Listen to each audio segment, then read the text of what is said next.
Sebelum yang lainnya, kita mulai sekarang. Assalamualaikum warahmatullahi wabarakatuh. Waalaikumsalam warahmatullahi wabarakatuh. Pada pertemuan kali ini akan kita melanjutkan dari pelajaran ngaji Imalat paket 9 tentang tamyizun. Ini dari diagram singkat, kita baca dari sebelah kanan. Isim-isim yang mansubat, yakni kumpulan isim-isim yang mansub. Misalnya adalah isim-isim yang kategori afailu. Secara bahasa, afail adalah kumpulan fa'il-fa'il, ya. Kumpulan isim-isim sebagai fa'il dinamakan afailu. Kalau tentang mafailu, tentang kumpulan isim-isim yang maf'ul sudah kita bahas. Kumpulan isim-isim yang tawabi sudah kita bahas. Sekarang kita bahas isim-isim yang fa'il-fa'il, kumpulan isim-isim yang fa'il.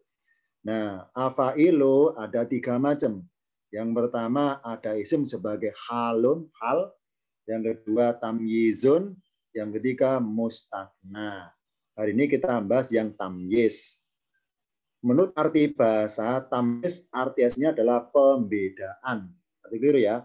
Ada perbedaan, ada pembedaan. Ya. Kalau tamyizun dari kata mayaza yumazizu. Mayaza yumayizu. Tamyizan. Pembedaan atau pemisahan. Beda dengan perbedaan dan perpisahan. Beda ya, tadi keliru. Kalau tamyiz adalah pembedaan, ini asli bahasa dulu, perkata. Tamyiz artinya, tamyizun artinya pembedaan atau pemisahan. Yakni tamyiz adalah sebutan. Sebutan istilah untuk isim yang terpisah karena pemisahan. Yang terpisah dari fa'ilnya.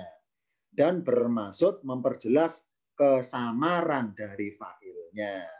Jadi fungsinya tamyiz adalah suatu isim yang terpisah dari fa'ilnya dan isimnya itu memperjelas tentang fa'ilnya yang masih samar itu,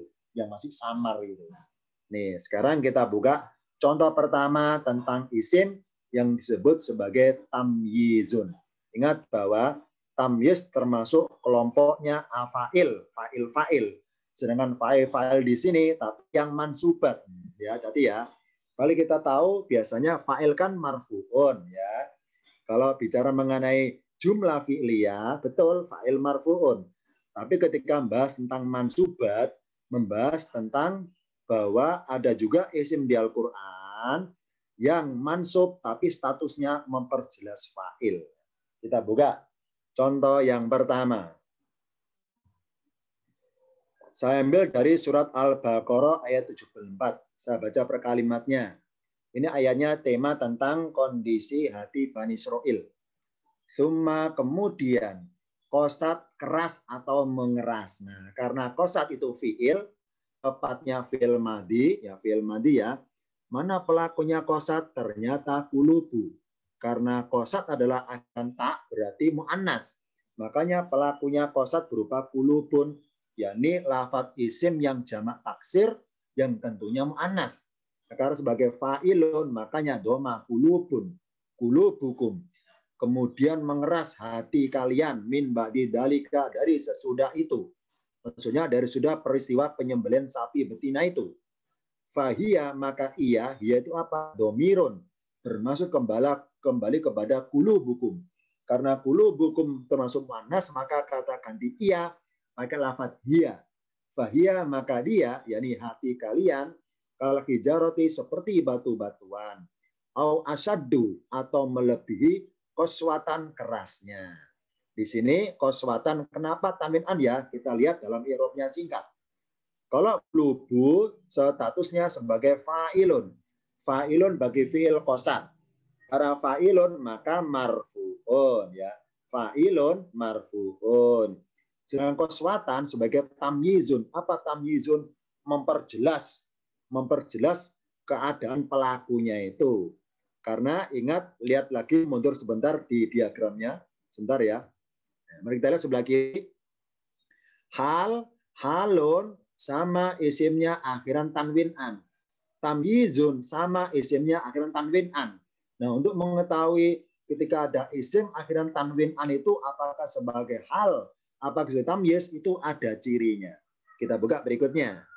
Nih, perbedaan paling mendasar antara hal dengan tamyiz adalah kalau isim sebagai hal itu bermaksud menggambarkan keadaan perbuatannya, keadaan berbuat fiilnya itu.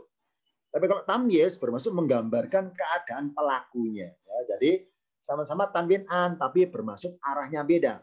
Kalau hal menggambarkan keadaan perbuatannya. Kalau tamyiz menggambarkan keadaan pelakunya. Contoh di sini koswatan ya. Koswatan ya. Koswatan adalah status kerasnya hati ya. Makanya koswatan sebagai memperjelas keadaan fa'ilnya, pelakunya. Karena pelakunya hati kalian apa ya keadaannya? Yakni koswatan, keras ya. Jadi lafadz koswatan adalah sebagai penjelmaan dari status kondisi qulubukum. Makanya koswatan di sini bermaksud memperjelas keadaan pelakunya. Jadi isimnya mansubun karena sebagai memperjelas ya keadaan fa'ilun atau pelakunya. Jadi ada fi'il qasad, ada isim koswatan. Fi'il qasad, koswatan kan masdarnya. Koswatan masdarnya. Oh, berarti masdar ini adalah memperjelas status fa'ilnya yang memakai fi'il qasad. Jadi ada keterkaitan. Ya, koswatan masdarnya, fi'ilnya qasad.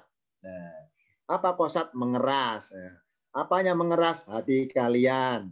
Oh, berarti hati kalian koswatan. Maksudnya, kalaupun qasad dihapus, maka berbunyi koswatun ini dari tanwin un. Jadi menjadi khobar. Qulubukum koswatun. Jadi pokok kalimat ada dua. Mubtada dan khobar. Mubtadanya qulubukum, khobarnya koswatun. Berhubung ada fi'il qasad, maka khobar koswatun dijauhkan dari fiilnya. Tamyiz dijauhkan, dipisahkan. Nah, dalam akhir kalimat dan dimansubkan karena bermaksud menggambarkan pelakunya, yakni hati kalian ternyata lambat laun menjadi keras. Ini jadi tulisan summa qasad sampai panjang koswatan itu pokok kalimat cuma dua. Yakni apa? Mubtada khobar. Mubtadanya qulubukum, khobarnya koswatun. Tun loh ya, aslinya tun, koswatun.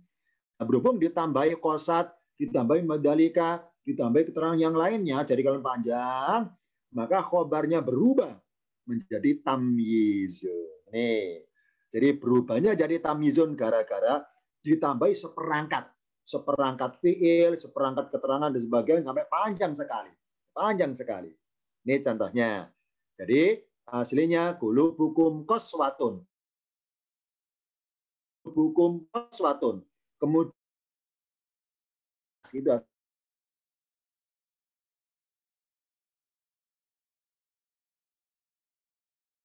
itu dia bahwa dan menggambarkan bagaimana prosesnya jadi keras. Nah, untuk menggambarkan bahwa hati kalian itu lama-lama keras, maka oleh Allah dimunculkan fi'il qasad. Ya, supaya tergambar bahwa hati kalian itu menjadi keras tidak setelah kejadian penyembelihan sapi betina, tapi lama-kelamaan. Kenapa ada tsumma? Kemudian jadi lambat laun, lama-kelamaan, ada proses mengeras hati kalian. Ini hikmahnya. Aslinya qulubukum qaswatun, karena dimasuki fi'il, maka qaswatunnya dari khobar terpisah, tamyiz terpisah dari fa'ilnya, jauh terpisah dan dimansubkan. Nah, ini contohnya. Jadi kalau hal menggambarkan keadaan perbuatan fi'ilnya, kalau tamyiz menggambarkan hal pelakunya, keadaan pelakunya. Nah, ini contoh yang pertama. Al-Baqarah 74, yakni koswatan. Tamyiz apa tamyiz itu? Memperjelas keadaan fa'ilnya, memperjelas status hati kalian bahwa kerasnya seperti batu bahkan lebih keras daripada batu. Contoh yang kedua, saya ambil dari surat Al-Baqarah 60. Ini dalam buku panduan yang saya bagikan ada semua. Saya baca perke dulu ya. Tepatnya dari sini, fan fajarot. Atau Indonesia, mundur ke belakang ini. Fakulna, jadi berbunyi lengkapnya, waidis tasko Musa. Ini maaf karena saya penggal kalimatnya, karena tampilan layarnya sempit. Kata-kata waidis tasko nggak saya tampilkan. Waidis tasko Musa, dan ketika Musa minta air likomi bagi kaumnya. Fakulna, maka kami berkata, idrib biasokal hajaro. Pukullah dengan tongkatmu batu itu. Setelah dipukul batunya, kalau perkata alifnya kasro ya fa'in fajarot. Maka memancarlah. Ingat bahwa in fajarot di fi'il. Dan fi'ilnya pakai tak. Berarti apa? Berarti pelakunya mu'annas. Ya, pelakunya mu'annas. Fa'in fajarot. Maka memancarlah. Jadi pelakunya mu'annas. Memancarlah minhu darinya. Hu ini domirun. Kembali kemana? Kembali kepada al-hajaro. Dari batu itu. Karena hajarun batunya tunggal atau satu, maka domirnya pakai hu. Fa'in fajarot minhu, maka memancarlah darinya. Nah, apanya memancar? Maka butuh fa'il. In fajarot fi'ilnya. Fi'ilnya pakai muannas. Nah, ingat bahwa isim adat atau isim-isim bermaksud nominal angka, itu semua angka termasuk muannas. Ya, catat ya. Semua angka termasuk muannas. Jadi fan fajarot ithnata. Ya, di sini muannas ini ithnata. Aslinya ithnatani. Normalnya ithnatani ya. Berhubung masih disambungkan dengan asrota, maka ninya hilang. Meskipun ninya hilang, tanda mustananya atau tanda marfu'nya tetap ada. Alif di sini. Tanda marfu' ada alif di sini. Maka ithnata sebagai fa'ilun. Marfu'un. Maka tanda marfu'nya rofa'nya al-alifu. Alifnya di sini tanda muhnya. Jadi kalau ithnata sebagai fa'ilun, sekarang apa ithnata? 2. Apa asrota? 10. 2 tambah 10, 12. Apanya memancar 12 itu? Maka diperjelas, yakni mata. Dalam kurung maksudnya mata air. Berarti ainan bermaksud memperjelas status 12 itu. Kan masih samar. 12 apa ya? Kan samar. Katanya memancar darinya 12. 12 apaan? Nah, butuh penjelasan. Maka ainan sebagai isim memperjelas status isnata asrota di sini. Jadi keberadaan ainan bermaksud memperjelas sesuatu untuk fa'ilnya, yang fa'ilnya berjenis isim adat, ismul adadi, isim bermaksud hitungan yang masih samar. 12 apaan? Kan butuh penjelasan. Oh, 12 mata air. Ini contohnya. Ya, kalaupun sekarang maaf ya, kalaupun isnata asrota dihapus, kita bayangkan dihapus ya, dihapus, maka ainan jadi ainun. Kenapa? Jadi fa'il bagi fi'il fan fajarot. Fan fajarot minhu ainun, gitu maksudnya. Fan fajarot minhu ainun. Atau urut fan fajarot ainun minhu. Jadi ketika isnata asrota dihapus, maka fa'ilnya ainun. Berhubung di sini fa'ilnya berupa isim adat nama nominal angka, maka ainun berubah menjadi ainan. Jadi infajarat fi'il. Karena fi'ilnya mu'annas, maka ainun juga mu'annas. Karena secara bahasa arti perkata ainun adalah mata. Mata adalah berpasangan. Karena berpasangan makanya mu'annas. Jadi kalaupun kata ithnatasa dihapus, maka ainun jadi nun karena dia fa'ilun marfu'un. Berhubung sudah didahului dengan kata-kata 12, maka ainun berubah menjadi ainan sebagai tamyiznya. yakni apa? Memperjelas keterangan tentang ithnata di sini. 12 di sini. Jadi ithnata fa'ilun marfu'un wa alamatu rafi'i al-alifu. Alifnya. Ninya kenapa ditulis? Karena masih disambungkan ya. Dimudofkan. Udah.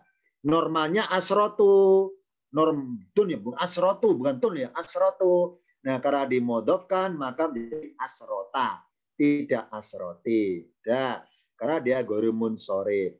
Ainan tamyiz bagi ithnata asrota. Ini contoh yang kedua, bahwa ada ainan bermaksud memperjelas sesuatu untuk fa'ilnya, yang fa'ilnya berwujud ismul adadi, nama jumlah atau nominal angka. Contoh yang lain tentang tamyiz. Al-Baqarah 51. Wa'id, dan ingatlah ketika wa'adna Musa, kami janjikan pada Musa. atau kami berjanji kepada Musa arba'ina 40. Nah, kan angka kan 40 apa sih? 40 lailatan, 40 malam. Gitu. Sekarang ada kaidah baru bahwa tamyiz selain bermaksud memperjelas sesuatu untuk fa'il, itu juga boleh untuk maf'ul. Itu boleh. Bukan harus ya, boleh. Asalkan maf'ulnya berwujud isimul adadi. Isim adat, nama, hitungan, jumlah, atau nominal yang masih sama. Saya ulangi, tamyiz kaidah umumnya adalah sebagai isim yang memperjelas sesuatu untuk fa'il. Untuk fa'il. Karena dia kategori afailu. Apa afailu? Kumpulan isim-isim yang kategori fa'il. Tapi di Al-Quran ada juga tamyiz yang memperjelas sesuatu untuk maf'ul. Boleh, karena ada contohnya. Asalkan syaratnya maf'ulnya berupa ismul adat. Oh, berarti arba'ina normalnya arbauna. Ya, waunun arbauna. Karena dia sebagai maf'ulun bihi sani. Kenapa sani yang kedua? Karena pertama Musa. Ini aslinya. Wa'id wadna Musa. Wadna fi'lun wa fa'ilun. Fi'lunnya wa'ad, fa'ilnya na. Wa'adna, fi'il sama fa'il. Siapa maf'ul bihi-nya? yakni Musa. Kami menjanjikan Musa. Kami berjanji dalam kurung pada Musa. Oh, Musa sebagai objek pihak yang dijanjikan oleh Allah, kan gitu kasarnya. Musa sebagai maf'ul pertama. Nah, yang sekarang kedua adalah arba'ina, artinya arbauna. Gara-gara sebagai maf'ulun bi, maka dimansubkan. Nah, tanda mansubnya al-ya'u. Arba'ina maf'ulun bihi tsanin, atau yang kedua, dan dia mansubun. Dengan lailatun, tamyizun, dan juga mansubun. Memperjelas pengertian 40. 40 apa? 40 hari, bulan apa tahun? Oh enggak, 40 malam. Oh berarti lailatan atau berbunyi mansubun karena sebagai tamyizun bagi lafaz arba'ina. Oh berarti tamyiz boleh bermaksud kepada maf'ul bi, tidak harus kepada fa'il. Ini contoh yang sedikit di luar kaidah. Apa kaidah normalnya? Tamyiz itu hanya bermaksud kepada fa'il. Karena sebagai memperjelas pengertian fa'il. Tapi ternyata di Al-Quran ada juga tamyiz yang memperjelas pengertian maf'ul bihi. Contohnya lafaz ini. Asalkan maf'ul bihi-nya berwujud ismul adadi. Yang masih samar nggak jelas. 40 apa kan nggak jelas. Nah, butuh penjelas. Maka dibutuhkan isim muncul sebagai penjelas. Bahwa 40 adalah 40 malam, bukan 40 hari atau 40 bulan. Contoh berikutnya. Al-Baqarah 20-an. Wa amma, dan adapun alladzina, orang-orang yang kafaru, mereka telah kafir, fayakuluna, maka mereka berkata, mada aradallahu biada matalan, tanda tanya. Mada aradallahu, apakah yang Allah inginkan bihada dengan ini masalan sebagai perumpamaan. Oh berarti tamyiz terjemahnya boleh dengan kata sebagai, seperti hal boleh nggak apa-apa. Karena ingat bahwa tamyiz sama hal boleh artinya sebagai. Cuma kan bedanya kalau hal menggambarkan keadaan fiilnya, kalau tamyiz menggambarkan keadaan pelakunya atau keadaan objeknya. Contoh di sini, tamyiz boleh bermaksud memperjelas sesuatu untuk maf'ulnya yang berjenis isim isyarat. Oh, berarti tamyiz boleh bermaksud memperjelas maf'ul asalkan maf'ulnya berwujud ismul adat, nama nominal angka, atau ismul isyarat, nama penunjuk isyarat. Contohnya ada, bidzalika, dengan itu, atau bitilka, bihadi. Namanya isyarat kan nunjuk apa? Kan butuh jelas bendanya. Maka ada kata bihada, dan ini dengan permen ini sebagai perumpamaan. Bihada dengan ini masalan sebagai perumpamaan. Bihada dua kata, bi harfu jarrin, kalau ha ismul isyarati majrurun bibi, ya, apa fi mahali jarrin majrurun bibi, ya. Oh berarti dua kata ini sebagai maf'ulun bihi. Wa jumlatu bihada fi mahallin nasbin maf'ulun bihi. Dari apa? Dari aroda. Apakah yang Allah inginkan ini? Apakah yang Allah inginkan ini sebagai perumpamaan? Jadi ini contoh isim yang tamyiz yang terjemahnya ditambahi kata-kata sebagai, seperti terjemahnya hal, sebagai misalnya, masih ingat Al-Baqarah ayat berapa ya? Seingat saya ayat 22 yang berbunyi alladzi ja'alakumul arda firasan, bumi sebagai hamparan, masih ingat? Wasama binan, langit sebagai bangunan, ya.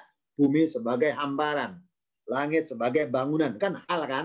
Bumi al-ardo firasan, al-ardo maf'ulun bi dari ja'ala, sedangkan firasan hamparan adalah ada hal menggambarkan tentang buminya itu. Ini kalau kepada unsur buminya loh ya, keadaan buminya itu. Sama di sini masalan, kenapa tami'an sebagai tamyizun untuk lafadz yang tersembunyi di balik bihada ini, nunjuk itu, ini dengan ini sebagai perumpamaan. Jadi tamyiz boleh bermaksud memperjelas sesuatu untuk maf'ul bihi yang syaratnya maf'ulnya berupa ismul adat atau ismul isyarati. Itu syaratnya yang masih sama. Contoh yang lain, tamyiz. Al-Baqarah 138. Sibqatallahi, cakupan Allah. Ini tiba-tiba awal ayat langsung mansubun. Kenapa? Ini mansubun sebagai maf'ulun bihi dari fi'il tersembunyi sebelum sibqata. Apa fi'ilnya? Ya ini namanya, maaf ya, ini bukan maf'ul mutlak ini. Maf'ul mutlak untuk fi'il yang sabigho, sabighallahu, sabighallahu atau sabighonallahu. Allah mencelupkan kami, sabigona atau sabagona boleh. Sabighonallahu, Allah mencelupkan kami kepada celupan Allah. Waman, dan siapa yang aksanu isim tabdil, yang lebih baik dari Allah sibghatan celupannya, tambahnya boleh terjemahannya. Aslinya berbunyi, paling bawah aslinya berbunyi. Takdiruhu, hakikatnya adalah berbunyi waman asanu sibghati minallahi. Nah, isim tafdil aksanu ketika dimudhofkan kepada sibghati, dua kata ini yang saling bersandaran boleh dirubah. Ini apa? Lafaz sibghati tamyiz, dipisahkan, dijauhkan dari aksanu, dari isim tafdil dijauhkan. Ketika dijauhkan, maka berubah menjadi mansubun karena tamyizun. Jadi makanya dalam terjemahan di Indonesia, meskipun sibghatan itu jauh dari aksanu, tapi ketika diartikan didekatkan, aksanu sibghatan minallahi, itu seperti itu. Waman aksanu, dan siapakah lebih baik celupannya daripada Allah? Tanda tanya. Karena aslinya berbunyi aksanu sibghati minallahi. Nah, ini contohnya. Man adalah mubtada'nya, aksanu khobarnya. Man adalah mubtada'nya, aksanu khobarnya. Makanya nu marfu'un, karena dia khobarun. Khobarun marfu'un. Normalnya khobarnya itu mudhof. Aksanu sibghati. Berhubung sibghati oleh dalam firmannya dijauhkan, dipisah. Apa tamyiz? Terpisah, dipisah. Dipisah dari aksanu, dijauhkan, maka minallahi geser ke kanan. Bentuk jadi sibghatan jauh dari aksanu. Karena sudah jauh, berarti nggak bersandar. Karena bersandar, maka dia mansubun sebagai tamyiz apa? Memperjelas kepada lafaz aksanu yang terpisah itu. Jadi sibghatan adalah tamyiz bagi khobar yang berbunyi aksanu. Ini contohnya. Jadi berarti tamyiz boleh bermaksud memperjelas sesuatu untuk khobar yang berjenis isim tabdil yang masih sama. Ini contohnya.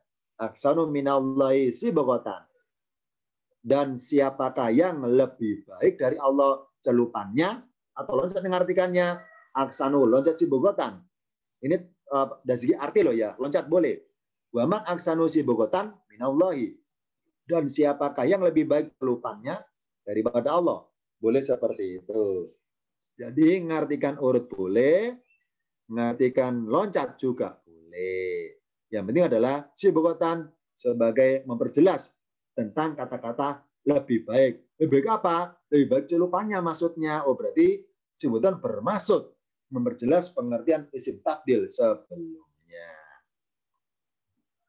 Sekarang kesimpulan singkatnya. Dari contoh semua di atas, maka kesimpulan adalah tamyiz harus isimnya nakirotan. Apa nakirotan? Yakni harus tanwin, dan tanwinnya harus an seperti halun, harus an, tanwin an ya, fathatain. Jadi harus berjenis isim nakiro yang enggak ada alif lamnya dan harus tanwin. Karena ada isim nakiro yang enggak tanwin, tapi kalau tamyiz harus tanwin.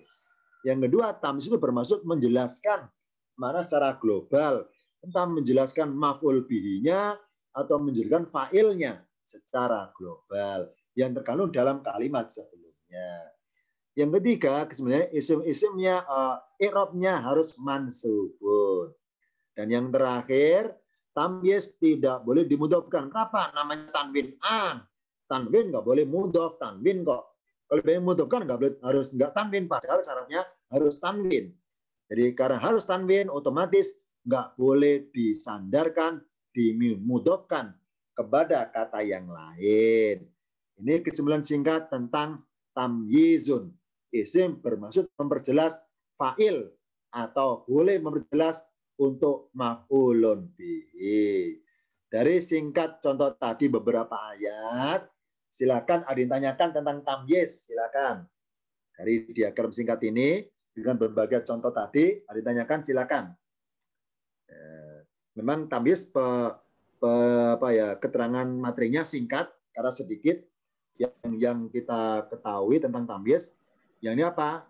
Yang jelas adalah isim yang letaknya terpisah dari fa'ilnya dan bermaksud memperjelas kesamaran dari fa'ilnya. Karena tamyiz adalah cabang-cabang dari afail. Apa afail? Kumpulan isim-isim yang sebagai fa'il. Nah, kumpulan isim-isim yang sebagai fa'il. Ya, maksudnya memperjelas kesamaran fa'il. Fa'il sendiri kan marfu'un, tapi karena tamyizun berarti harus mansubun. Makanya kategori cabang-cabang dari mansubat. Ya. Sebutkan macam-macam mansubat, contohnya afailu, kumpulan fa'il-fa'il. Contohnya mafa'ilu, kumpulan maf'ul-maf'ul. Contohnya tawabi, kumpulan yang mengikuti. Ini diagram singkat tentang tamyizun. Ada yang tanyakan? Ya, Ustaz. Boleh, silakan. Maksudnya samar itu gimana, Ustaz? Samar maksudnya pemahamannya. Coba kita buka contohnya. Ini aja dulu. Lihat ini ya. Ini aja, bentar. Ini aja. Ini. Mari kita dulu ya. Saya contohkan 60. Mari kita bayangkan ainanya dihapus. Ya. Kita bayangkan nggak ada. Ini kita bayangkan nggak tertulis ya. Nggak tertulis. Terus kita baca. Fan fajarat minus nata asro. Berarti kan tanah wakaf berarti kan asro. Nah, kalau nggak ada kata ainan, hanya berbunyi asro, maka kalau diartikan kan samar. Saya artikan dari sini ya. Fakulna, maka kami berkata, wahai Musa, idrik pukla biasoka dengan tongkatmu al hajaro, batu itu. Nah, setelah batu dipukul, tiba-tiba fan fajar, maka memancarlah minu darinya 12. Nah, karena nggak ada kata ainan, kan tanda tanya. Mancar apanya kan nggak jelas. Maaf ya. Apakah memancar berupa batu-batu kecil? Apa memancar berupa gas? Ya. Apa memancar berupa serbuk? Kan nggak jelas. Oh, nah supaya jelas bahwa yang maksud mancar adalah berwujud air, maka butuh kata-kata ainan, mata air. Nah, berarti keberadaan ainan sebagai isim yang memperjelas kata-kata 12 yang masih samar itu. Yang masih samar itu. Bukan samar tulis saya, samar tentang pemahaman 12 apaan kan gitu. Nah, ini namanya tamyiz. Jadi suatu isim bermaksud memperjelas kata sebelumnya masih samar. Contoh yang pertama. Contoh kedua. Nih, arba'ina. Allah menjanjikan Musa 40. Misalnya kita bayangkan lailatan dihapus. Kalau nggak ada kata lailatan, berarti kan nggak jelas 40 di sini. Coba saya artikan. Wa wadna Musa arba'ina tsumma taqatumul ijla. Saya artikan loh ya. Dan ingatlah ketika kami menjanjikan pada Musa 40. Kemudian kalian menjadikan anak sapi. 40 apa? Kan nggak jelas. Apakah 40 kitab? Apakah 40 benda? Kan nggak jelas. Nah, supaya jelas, butuh isim memperjelas. Berarti, lailatan maksudnya, malam. Itu namanya berarti samarnya kata-kata 40 diperjelas dengan adanya isim berbunyi lailatan. Ini namanya tamyiz akhirnya. Tuh. Jadi samar apanya? Samar pemahaman maksud dari lafadznya. Gitu maksudnya. Bukan samar tulisannya. Samar dari pemahaman maksud dari lafadznya. Itu fungsinya adanya tamyiz. Kalau nggak ada isim yang berwujud tamyiz, maka kata-kata ismul adat, semua angka nominal di Al-Quran nggak jelas maksudnya. Nggak jelas. Ada yang lain? Berarti semua yang ada angkanya di Al-Quran itu pasti diberi tamyiz ya Ustaz? Ya, betul. Caca. Benar. Jadi ketika ada ismul adat nampak angka di Al-Quran, maka bermaksud nominal kan, ya, jumlah kan, jumlah apa kan jelas sesuatunya. Maka sesuatunya ketika ada tanwin maka dia sebagai tamyiz. Benar. Jadi ketika ada angka-angka di Al-Quran, ya, isim adat loh ya, nama angka nominal, ternyata ada kata berikutnya kok tanwin berarti dia status sebagai tamyizun. Ya, bukan maf'ulun loh ya. Tamyizun ya, tamyiz. Yang lain? Ustaz tanya Ustaz. Boleh, silakan. Pengertian itu tidak harus berjejer atau ya Ustaz, dan harus tahu maknanya dulu Ustaz. Nah, kita lihat di layar contohnya. Ini contoh koswatan yang letaknya jauh dan dekat kan ya. Contoh, nah jauh, kasih satu ya satu. Misalkan namanya ini saya hapus ya, kalau ini saya hapus, maka dia bunyi ithnatani ya, ithnataninya jelas. Misalnya memancar darinya hanya 2 mata air, kan isnatani ya, isnatani. Nah, ketika aslota saya hapus, isnatani dekat dengan aina, ya dekat dengan. Meskipun secara kasat mata tulisannya dekat, tapi berhubung statusnya mansubun, berarti jauh dari ithnatani. Jauh. Kenapa? I'rabnya tidak semacam, tidak sejenis. Itu pengertian jauh ya. Jadi bukan jauh secara tekstualnya, tapi juga jauh secara statusnya. Kalau misalnya saya tulis ainun, nun ya, nun marfuun, berarti kan sifat bagi ithnatani. Sifat ithnatani. Karena sifat berarti menyatu ya. Karena naktun kan sifat menyatu. Kalau naktun harus dekat memang menyatunya. Nah, sedangkan tamyizun meskipun barangkali asrota saya hapus, maka dia tetap jauh statusnya. Jauh dari kesamaan i'rabnya. Contoh lagi, saya dekatkan. Nih, arba'ina lailatan. Secara tekstualnya, lailatan dekat dengan arba'ina. Tapi berhubung, ini ya, ini contohnya. Berhubung adalah bermaksud ini, apa tadi kata ini, memperjelas maf'ulnya ini. Jadi, ini kalau diartikan, dianggap sebagai naktun salah. Kenapa? Karena salah adalah dengan yang. Arba'ina lailatan, 40 yang malam. Gitu ya. Kan ini kan mansubun. Ini juga mansubun. Lah kalau dianggap sebagai naktun, maka terjemahannya 40 yang malam. 40 yang malam. Betul, jadi pertama modalnya harus tahu artinya. Nah, sekarang dirasakan artinya. Kalau diartikan sebagai naktun sifat bagi 40, maka tidak tepat. Kenapa? Namanya angka itu nggak punya sifat. Ya. Sifat adalah sesuatu sifatnya ismul jinsi, ismul alami, pokoknya bukan angka. Kenapa? Karena angka itu sesuatu yang abstrak. Ya, angka itu abstrak. Makanya ketika anak TK, anak PAUD, ketika dia berhitung harus punya benda-benda fisikal. Misalnya 5 apel tambah 3 apel, harus ada apelnya. Kenapa? Karena kata 3 atau 5 itu yang abstrak. Ya, angka itu abstrak. Ya, itu maksudnya. Ya, sama di sini. Jadi karena arba'ina berupa angka itu abstrak. Ya, maka angka nggak punya sifat karena benda abstrak. Ya, bukan benda materi, benda fisikal. Maka meskipun sama-sama dekat mansubun, lailatan bukan naktun bagi arba'ina, tapi tamyizun. Nah, ini contohnya. Jadi meskipun dekat, sama-sama mansubnya, ini lihat di layar irobnya. Arba'ina mansubun, ya. Lailatan mansubun. Loh, dekat kan? Betul, kembar irobnya. Tapi karena pemahamannya bahwa angka itu sudah abstrak, maka meskipun dekat, maka dia masih tetap jauh pengertian kepada pemahaman lafaz artinya tersebut. Ini contohnya. Betul, harus tahu artinya, merasakan artinya. Untuk bedakan mana naktun, ya, mana hal keadaan, mana tamyiz, tahu artinya, merasakan ayatnya. Karena hal juga tanwin an, ya. Tamyiz sama tanwin an.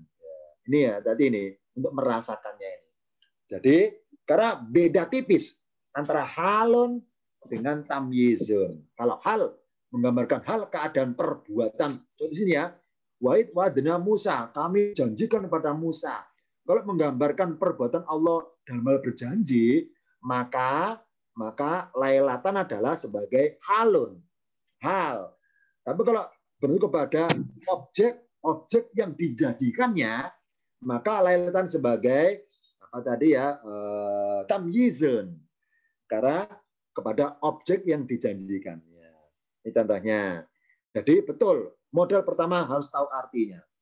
Nah, ketika diartikan, meskipun dekat letak tulisannya, dirasakan. Apakah naktun ya, karena kebetulan kembar nih, sama-sama mansubun nih. Nah, untuk mengetahui dirasakan artinya. 40 yang malam dengan 40 malam beda. Kalau 40 yang malam berarti malam adalah sifat bagi 40. Kalau 40 malam berarti malam adalah jumlahnya sebanyak 40. Kan gitu pengertiannya. Nah, yang lain silakan. Yes. Jadi intinya adalah dari Dekarm ini singkat tentang tamyiz. Karena mirip dengan halun. Ya. Nah, sedangkan besok yang mendatang saya terangkan tentang mustafna, yakni isim-isim yang didahului kata-kata kecuali atau ilah. Kapan, misalnya kapan berbunyi ilallahu, kapan berbunyi ilallaha, tergantung masing-masing statusnya berikutnya itu. Ya, contohnya la ilaha illallahu, misalnya ilah robbul alamin, apa ilah robbal alamin. Nah, kita bahas pada mendatang mengenai isimnya. Setelah ilah itu isinya apa? Mansub apa marfu? Tergantung paman ayatnya. Mustafna apa tidak dan sebagainya. Kita bahas pada pertemuan mendatang. Hari ini singkat tentang tamyiz karena memang pendek, karena sebagaimana pendeknya ciri-ciri tentang masalah hal. Intinya adalah tamyiz berupa isim yang nakirotun dan harus tanwin an, memperjelas fa'il pelaku bagi suatu fiil. Ini bentuk normalnya, ya, normalnya. Tapi tadi di Al-Qur'an ada juga tamyiz memperjelas kepada maf'ulun bi, tidak apa-apa. Loh, kenapa tidak apa-apa? Karena hakikatnya maf'ul bi termasuk mansubatun, kumpulan mansub, makanya dibolehkan. Jadi dulu ya, ketika Quran belum turun, kaidah bahasa Arab itu tamyiz hanya untuk fa'il saja. Ya. Nah, ketika Quran mencontohkan ternyata untuk maf'ul bi, maka sejak itu dalam kaidah bahasa Arab kurs Mekah dikelompokkanlah tamyizun kategori mansubat juga di situ. Ini contohnya. Jadi bukan harus ya, boleh. Ingat bahwa di dalam kaidah suatu ilmu alat, di mana ada kaidah umum, ada pengecualian. Jadi di mana kan pasti ada pengecualian. Jadi misalnya contohnya satu ya, ini kaidah umum ini contohnya. Bentar ya, barangkali pernah berikan di sini dalam kajian Senin Kemis. Contoh ya, apa kaidah umum dalam fi'il madhi? Pelakunya mereka adalah akhiran waw alif. Contohnya kafaru. Kafaru dalam kaidah tasrifan, tasrif lugawi atau tasrifan fi'il, kafaru. Nah, pelakunya mereka waw alif. Ini kaidah umum. Kaidah umum, ya. Nah, ingat bahwa di dalam kaidah umum itu pasti ada kaidah khusus, sifatnya pengecualian. Apa? Di lain ayat ternyata ada fi'il madhi, pelakunya mereka hanya wawu saja, nggak pakai alif. Contohnya wabau, dan mereka kembali. Wa infa'un, mereka kembali. Contohnya. Berarti kaidah umum wawu alif. Ada kaidah khusus, alifnya dihilangkan. Sama di sini. Tamyiz kaidah umum adalah memperjelas untuk fa'il-fa'il. Fa'il kan fa'il-fa'il. Tapi kadang-kadang memperjelas untuk maf'ul. Ini namanya kaidah khusus. Nah, di balik yang umum pasti ada yang khususnya. Karena Quran itu tampil beda, ada beberapa isim yang pengkhususan lafadznya. Contoh yang terakhir, dalam kaidah isim nakiro, cabut dulu ya, ntar sambil yang screen yang warna putih aja biar nggak ganggu tulisannya. Contoh, isim ma'rifat alif lam, contohnya al-kitabu. Ya, ini kaidah umum ini, namanya isim ma'rifat depannya alif lam. Nah, kalau sudah pakai al, apa kaidah harga matinya? Akhiran nggak boleh tanwin. Ya. Kalau pengen tanwin, alnya dihapus. Kitabun. Benar kan ya? Ini kalau umum loh ya. Ini kadang kitabun. Nah, ketika tanwin kitabun, maka nggak boleh alif lam. Ini kaidah umum. Tapi di Al-Quran ada juga isim yang depannya alif lam, akhiran tanwin. Nah, namanya kaidah khusus. Kaidah khusus. Yang kedua, namanya isim ma'rifat, selalu alif lam, al ada alnya. Alif lam ikut terus. Nah, jadi seakan-akan satu paket. Pakai al, alif lam, cirinya isim alif lam, al, alif lam. Padahal ada di Al-Quran isim yang hanya depannya lam saja, nggak ada alifnya. Namanya kaidah khusus. Ya. Jadi ada isim ma'rifat tapi hanya lam, nggak pakai alif. Ya. Umumnya ma'rifat alif lam. Di Al-Quran ada isim yang ma'rifat tapi nggak pakai alif, hanya lam saja. Namanya kaidah khusus. Dan juga ada isim di Al-Quran yang kaidah umumnya itu depannya al, nggak boleh tanwin. Dan sebaliknya, kalau akhiran tanwin nggak boleh alif lam. Tapi ada di Al-Quran depannya al, akhiran tanwin. Nah, ini asalnya tanwin. Oleh Allah dihapus akhirnya tanwinnya. Asalnya ada tapi dihapus akhirnya. Ini contohnya. Jadi di balik kaidah umum ada kaidah khusus di Al-Quran. Itu namanya identitas gaya bahasa uslub di Al-Quran. Kadang dalam tanda kutip yang menyalahi kaidah bahasa Arab pada umumnya. Tuh. Ada yang lain? Boleh sebagai PR ini, cari ini. Silakan dicari dari kita nyari ini. Cari di Al-Quran isim ma'rifat yang harusnya pakai alif lam, alifnya nggak ada, hanya lam saja. Cari itu. Ada itu, ada itu. Silakan cari, ya. Cari isim ma'rifat yang hanya lam saja, nggak pakai alif lam, nggak pakai alif saja, lam saja depannya. Yang kedua, cari di Al-Quran isim yang cirinya double, depannya alif lam, akhiran tanwin. Tapi dihapus satu, akhirnya nggak tanwin. Ada itu. Ada dua ayat. Kalau ini dua ayat adanya. Kalau ini cuma satu ayat. Nah, boleh silakan dicari di Al-Quran. Ini contoh isim-isim yang unik-unik. Kenapa unik? Menyalahi kaidah. Ya. Sebenarnya tamyiz, apa tamyiz? Memperjelas fa'il. Ada juga tamyiz memperjelas maf'ulun bihi. Namanya menyalahi kaidah. Yang lain silakan ditanyakan terakhir.